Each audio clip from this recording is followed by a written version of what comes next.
তাহলে ধরো তাহলে এই প্রথম এটা স্টার্টিং ধরো স্টার্টিং S1 এটা হচ্ছে ভিতরেরটা স্যার S2 হ্যাঁ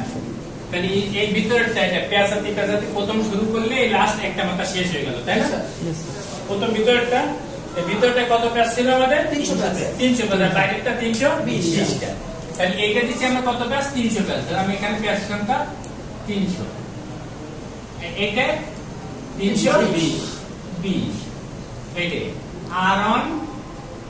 R2 মানে রানিং স্টার্ট করলাম আর শেষ করলাম তো তাই যে O2 মানে দুইটা মাথা তাহলে মোট কয়টা মাথা হয়েছে দেখো একটা দুইটা তিনটা চারটে এই যে এখান থেকে যেরকম ওই প্রথমে দুইটা মাথা বেরিয়েছিল বাইরের দুইটা মাথা চারটা মাথা আর ফ্যান খুললে তোমার পাওয়া যায় তিনটা মাথা ফ্যান যে সময় একটা ফ্যান তুমি যে সময় নিয়ে আসছো ফ্যানটা কি সমস্যা হয়েছে খুললেই পাইবা তুমি তিনটা মাথা তিনটা মাথাটা কিভাবে আসবে সেই সময় দেখো এই যে দেখো আর স্যার S2 R2 শর্ট করো হ্যাঁ যেকোনো একটা এইবার দেখো তো কয়টা মাথা হয়েছে তিনটা মাথা এই যে যেটা দুইটা আর এই স্টার্টিং আর রানিং কয়েল যে কোনো দুইটা মাথা শর্ট করে দিবা যে সময় সেই সময় সেটি হয়ে যাবে নিউট্রাল যে কোনো দুই মাথা তুমি এই দুই মাথা শর্ট করে দিতে পারতে অসুবিধা নাই অথবা এই দুই মাথা শর্ট করে দিচ্ছ সেই সময় হয়ে যাবে নিউট্রাল আর ফ্যান খুললে একটা তিনটা মাথা পাই এখন পরীক্ষা করতে হবে যে তোমার কয়েলটা ভালো আছে কিনা তা কয়েলটা ভালো আছে কিনা তুমি সিরিজ বোর্ড দিয়ে দেখবা নিউট্রাল এটার সাথে এটা ধরবা ধরার পরে যদি সিরিজ বোর্ডটা বাতিটা জ্বলে তাহলে মনে করবা ভালো আছে না যদি মনে করে এই কয়েলটা কোনো দুর্বল সমস্যা হয়েছে বা কাটিয়ে গেছে বা পুড়ে গেছে জলার ভিতরে তো হ্যাঁ জ্বলে এখন জ্বলা যদি উজ্জ্বল ভাবে জ্বলে তাহলে মনে করবা শর্ট হয়ে গেছে আর দেখতেছেন হ্যাঁ শর্ট হয়ে গেছে ভিতরে যদি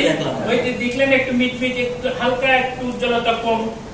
সেটা মনে হয় আর মোটেই জ্বলছে না যে সময় সেটা মনে হয় ভিতরে কেটে গেছে না হলে পুড়ে গেছে যে কোনো একটা হয়েছে তাহলে এই দুইটা ধরলে আবার এইটা আর এটা ধরলে ধরার পরে সেম জিনিসটা এখন তিনটা মাথা খোলার পরে এই বাস দুইটা মাথা ওই যে ফ্যানের দুইটা তার দেখছো এবার আসবে তোমার ক্যাপাসিটর এই যে ক্যাপাসিটর কয়টা পয়েন্ট আছে দুটো পয়েন্ট ওই যে দেখো দুইটা পয়েন্ট কানেকশন দাও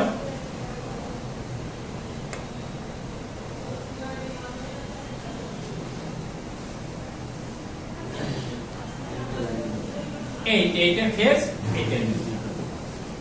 হ্যাঁ তাহলে আমি কোথা থেকে নিছি রানিং থেকে ফেজ নিছি যদি হঠাৎ করে ভুলে যাও মনে করো যে ফ্যানটা আমার পোলার কয়েস ঘোরার কথা ঘড়ির কাঁটার দিকে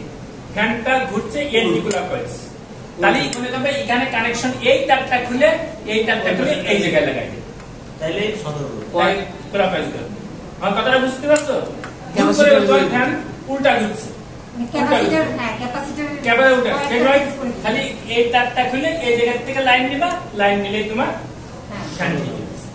তাহলে বোঝা গেছে কিভাবে যে ফ্যান তিনটা মাথা আসলো তিনটা মাথা আমি পরীক্ষা করলাম